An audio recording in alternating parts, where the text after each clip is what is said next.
All right, good afternoon, everyone. At this time, we're going to go ahead and start up our Longwood press conference with the student athletes.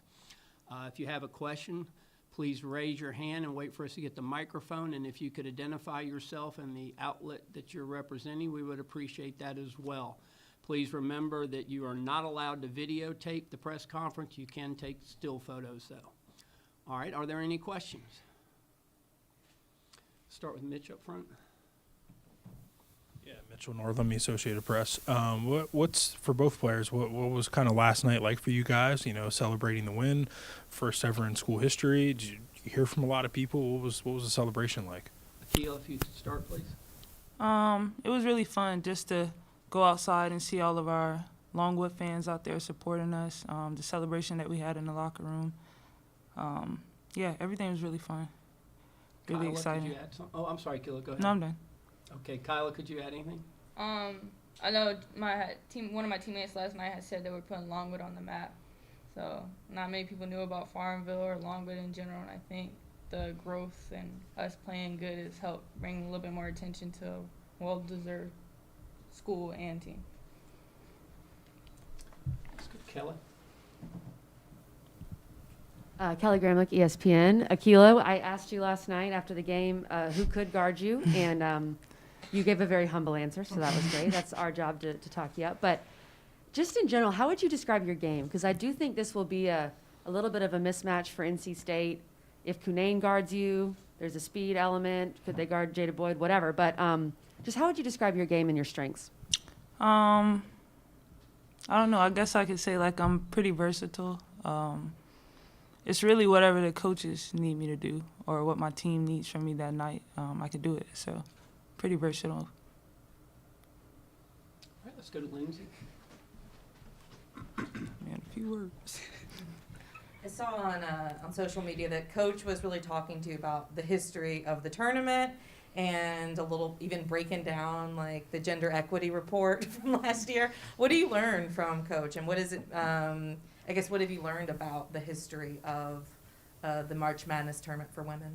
Kyla, could you answer that one, please? Yes, so we learned, some of the strides that has already been made with, like, the 68 games and the equal tournament experience for both men and women.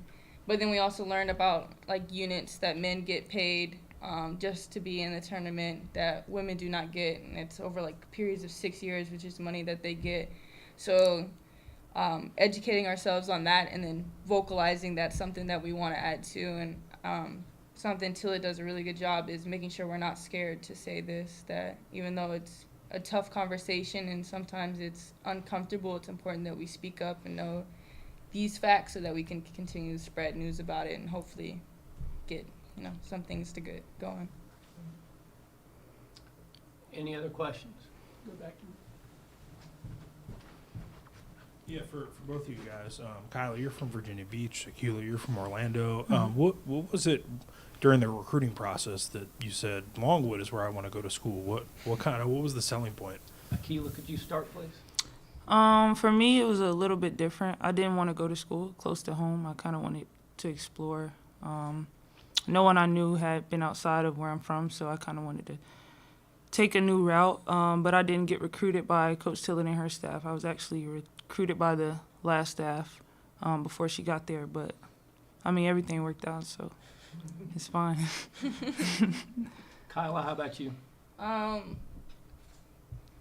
never even heard of Longwood, and so when I went there, I was kind of just open and ready to experience new things until it and the staff made it such a family-like environment, and it was just a place I knew, okay, I'm leaving home for the first time and I want to be comfortable, and the way that they just made it comfortable and like making small details important but I'm trying to learn everything about you. It wasn't just you're a player who I want to just use as players. You're a woman who I want to continue to grow and be a better woman. So Let's get Kelly, and then we'll go back to Lindsay. We talked about a good bit on the broadcast last night, along with Day, how you guys complement each other really well, your games. So Kyla and then Akilah, if you could both answer, how would you say specifically you two complement each other on the floor? I don't know. I just think that we work well together. Like, throughout our offense, either one of us can score. So when we're working together and just running our offense, it works. I mean, we're both great scorers, so any one of us can go off at any night. So I think that's what makes us special. Yeah, I think we're just lucky that most teams only have like one really good defender. So it's either on Akilah or on me. And to where, if I'm getting face guarded or having a hard night, Akilah is hitting hook shots and 3-pointers. And then if Akilah's having a little bit of struggling, I can hit some shots. And I think that just taking weight off each other to know that no matter how we're playing at the moment, we have each other's backs. I think that's what really complements each other's game. Okay, let's go to Lindsay. Obviously, you played the first 4 game, but now you're going up against the number 1 seed. I know you'll have fans there, but they might have a couple more. Yeah, for sure. So what's your mentality going into this game? I know you talked yesterday about mindfulness and things like that. How are you incorporating that into your preparation?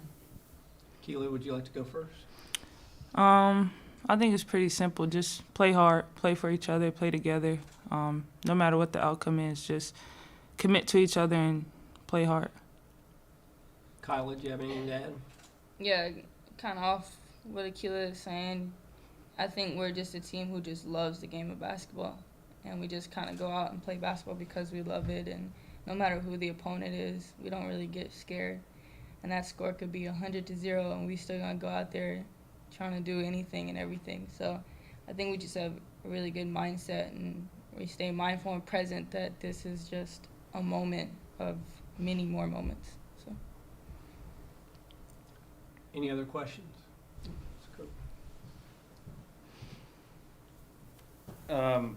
We were talking on the broadcast last night. You two are excellent players. There's a sense sometimes when you're maybe not looked at so much in high school that, you go to a smaller school and maybe, overlooked a little bit. How much of a chip on the shoulder, do you guys play with and trying to prove something? Kyla, could you answer that? I had a huge chip on my shoulder coming in my freshman year, and I think that's probably a big part of why I had such a explosive freshman year. Like you had mentioned earlier, from being from Virginia Beach, everyone I played with went to higher schools, and Longwood was actually my only D1 offer, believe it or not. So I didn't have that much attention, and so coming in here and being able to be here now in March Madness, going to a first tournament round, it's surreal, and it's kind of paying off like all that anger I actually felt towards myself and others that I wasn't being able to be where I wanted to be, because as a kid you always want to go to the top schools. So it's nice to be able to play with one of the greatest basketball players and then one of the greatest teams and get here. Any other questions? Let's go back to Lindsay. I wanted to ask, obviously this was the first year for name, image, and likeness for athletes. Coming from at a smaller school, has that been something that you've been able to take advantage of? Have you had any opportunities to get any NIL deals, and I guess just what kind of talks have you had about that? Keila? I'm gonna be honest, I really haven't looked into it. I don't want to say I don't care that much, but it's just not something that I'm interested in. But I mean, if the right thing came along, I guess I would look into it. Kyla, would you like to comment? Yeah, so I'm a Bojangles girl. It's bow tie. So me and my teammate Kennedy Calhoun are part of Bojangles, and it's a pretty cool experience. Like, you get gear and stuff, and it's different, to be representing kind of 2 different places, and it's cool. I think finding that comfortability, the same with Longwood as you would with your NIL, and Bojangles is always fun, so I like to be part of Bojangles. How did that come about? Did they approach you? Did you how did? Yeah, so Jim Whitehead is the owner of Bojangles in Farmville, and he literally tweeted and he said, "Do you want to be on the Bo team?" And I was like, "Free chicken, why not?" So that's how it basically happened. Yeah. Awesome. And Akilah, you didn't want the free chicken? That's not. All right, any other questions? Let's go back to Mitch. Akilah, I know you're a senior, have you thought about if you're going to use your 5th year or not to come back to Longwood next year? I'm still deciding. I put some thought.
All right, we're now ready to begin Coach Tillett's portion of the press conference. Coach, if you could start with an opening statement, please. Yep, thank you for having me. Really excited to be here again. Program first for our women yesterday. Just so thrilled for everything that our program has done this season and the 4 years it took us to get to that moment. So many women to be thankful for their investment and sacrifice for our university and our program. Really excited for the opportunity, 16 versus 1, only been done once on the women's side and on the women's side first. Harvard upsetting Stanford in 1998. So we recognize the odds, really excited for the opportunity. And what I know about our women is that they'll go out and they'll play tough and they're going to showcase our type of basketball. And it's going to be a great environment and atmosphere. Thank you, Coach. We'll now open it up for questions. Start with Mitch. Yeah, Coach Mitchell Northam, Associated Press. What was the celebration like last night, winning the first ever NCAA tournament game in program history? Yeah, this group is so interesting. We're supposed to dance after we win, and we dance a little. They're very serious. They're very intense. I was reminding them in the last couple of minutes, because I know how they feel about excellence, and I knew they were going to be frustrated with the, comeback. And I, just kept reminding them, we made history. We did what you guys set out to do. Make sure you celebrate this moment for what it is. And I thought they did a great job of that. our bench was funny. Some of you know my daughter's on the team, and she's like, does she think we're not celebrating on the bench? You know, and we have one of the best benches in the country. I'm confident in that in terms of their enthusiasm. And so I thought they celebrated great. They got amped up for the cameras in the locker room. They had the right energy for that. After that, they're pretty subdued, just, you know, really turning their focus to today, you know, what'll be tomorrow, what was going to be today. And we went and did a pool workout, got our muscles right. And so, yeah, they're so interesting because as joyful as they are on the court, they're very serious women. Yeah. All right, any other questions? Let's go to Kelly and then we'll get Mitchell. Coach, I thought Akilah Smith was just incredible last night. And I asked her to explain her game, and she just says, I'm versatile, because I think that's just how she's always played the game. It doesn't seem crazy to her what she's doing. But is she a player that, I mean, how have you seen her grow? Because I know she started slowly as a freshman. You didn't recruit her, but you kind of inherited her in a good way. How is she able to do what she does? Yeah, I wish we could get you guys some footage. I mean, if you saw where she came from, when I got to Longwood, we had really limited film, even for me to evaluate her. And so I remember this highlight, and you see her bring it up on the court, advancing the ball like she does now. And I remember thinking, we can do something with that. Like, we can do something with that. When she got to us, guys, she couldn't run. She was still recovering from an ACL that had been performed, you know, a year ago. But high school athletes don't have the same access to recovery as college athletes.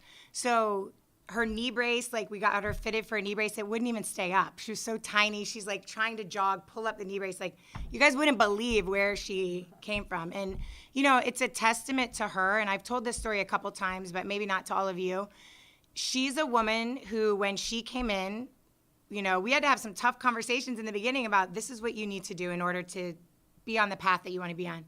And she's the type of woman that did everything that we asked her to do, everything academically, everything physically to, you know, gain skill sets with her strength and her speed, everything in basketball. You know, everybody knows her around campus because she's in the gym at 6 in the morning, 7 in the morning. Like, you hear about the great players. That's what they do. But I always put it back on, you know, all of you guys. Imagine if you did everything your mentors or your grandparents or whoever is that huge figure in your life. What if you did everything they told you to do? That's who Akilah is, and that's why she's able to do what she's doing on this stage. Mitch, you have a question? Coach, I was going to ask you about Kyla. She just told us that Longwood was the only Division I offer she had coming out of high school. What was it about her that made you say, I want her on my team? Yeah. So I got to go see her late in her senior year. It was senior night. I almost didn't go. You know, we had like an eval on her. That was good. I was knee deep in our season. We were 3-27 and trying to win a game. And I was like, well, I gotta go. So I go, and within 6 minutes, you know that she's this supreme talent. And I call our recruiting coordinator at the time, Tiffany Sarden, who's the head coach at Chicago State now, and said, how is this possible? Like, is this real? Like, did she send me on a recruiting mission that's, you know, not real? And it was such a special night just watching the way she played. She scored 1,998 points in high school and 1,000 rebounds in high school. So within minutes, you know, she didn't play on the AAU circuit at the time frame that they're most recruited. So she did play when she was young, but not in the time where we're all out and about and, you know, kind of getting visibility on them. And so, yeah, I mean, I think, you know, we were really fortunate that that was the story. And I think for coaches, it's just that good reminder that as recruiters, you have to ask about other players. And it was a coach that both Tiffany and I knew, and Tiff said, is there anybody else we should know about? And he gave us the name, and then we followed the lead. So it's work, right, on behalf of recruiters. And then obviously just really fortunate to find her level of talent. What a lot of people don't know about her is she's a computer science major. Really, you know, not a lot of women in that field, not a lot of black women in that field. And she's excelling. Her computer science class is sending her text messages. She's showing them to me of like statistical categories that she can break. And like, these are the, you know, men and women that are into the numbers, and they're sending all these things, and just really neat community. Professor Marmerstein at Longwood is one of the main reasons she chose us as well, because he showed her all around the, you know, dark rooms of computer science. And she said yes. So obviously we're all grateful for that. Let's go to Lindsay up front. I read a little bit about it, but I wanted to ask about the parade that you guys had in Longwood. So it was for both the men's and women's teams, I think. And Yep. just what was that experience like? And what is Longwood like? I mean, what is Farmville like? Yeah. You know, when we told our women that it was happening, they're a little bit of like, okay, well, there's not that many people in Farmville, and the students were home because it was spring break. So I think their expectations were like, this is great, we love that the community's doing this and our university's working hard for us, but how many people will actually be there? And as we're driving into town, small town, you see people lining the road, and I think that's around the expectation of numbers that our women anticipated. And they're looking, they're waving out the window, and I'm watching our women. Like, I'm looking out the window, but then I'm watching our women and watching their faces, and they're getting excited. And then we pull into like Main Street, and there's people everywhere. And we're behind the men's bus, and both teams are getting off at the same time. And there's just people coming up and hugging them, TV cameras everywhere, reporters, you know, just an experience that I don't think they even thought was something that could happen to them. And so then to be in it and have the community support them in that way, and the university, I just kept watching their faces. Like, this is so cool to see them receive this recognition for the work and the sacrifices and staying the course, which all college athletes know. It's a long season. And how you attack that long preparation is ultimately how you succeed in the end. So just watching the support, and then the equal support of our women's and men's team, is really important to me and really important to our women. So I think that was great for them to feel that love. Any other questions? Kelly?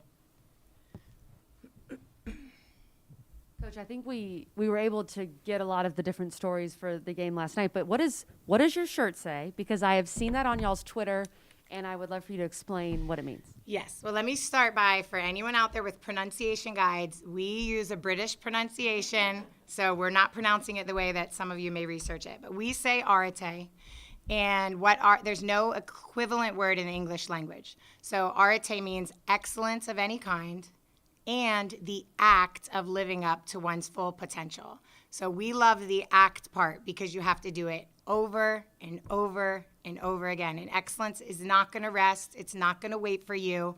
You have to get up, show up, and be excellent again, over and over.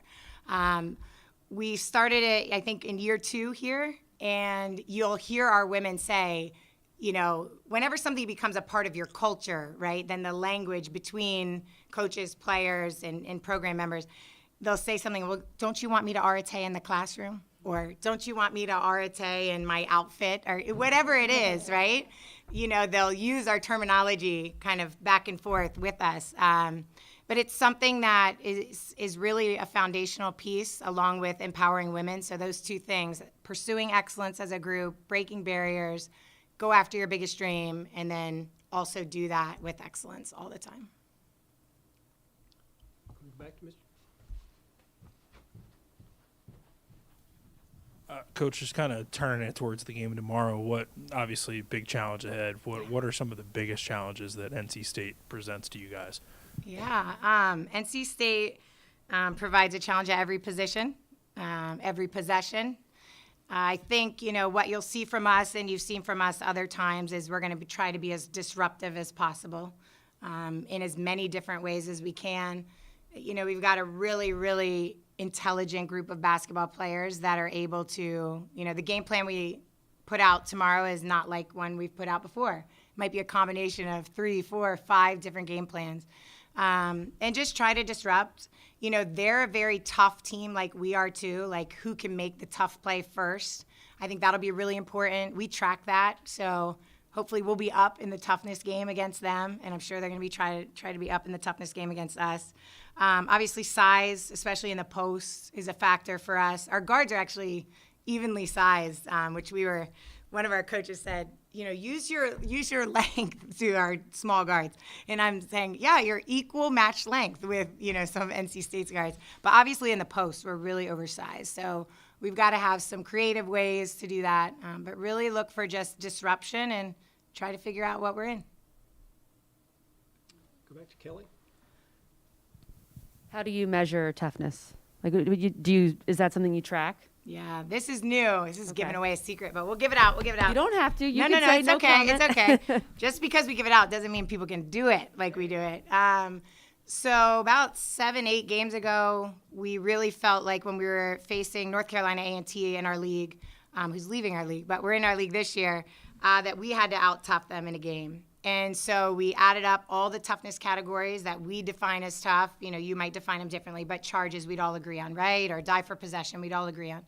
We added all those up, and then we're racing. We're racing to see which one can we get first and which one can they get first. And we keep score the whole game, and we update them throughout the game. So charges taken versus charges they take. Right, so who takes a charge first, Longwood or NC State? Okay. Yeah. Yeah. It's really kind of honed their focus. We've always been about those plays, but honed their focus a bit. Yeah. Any other questions? All right, Coach.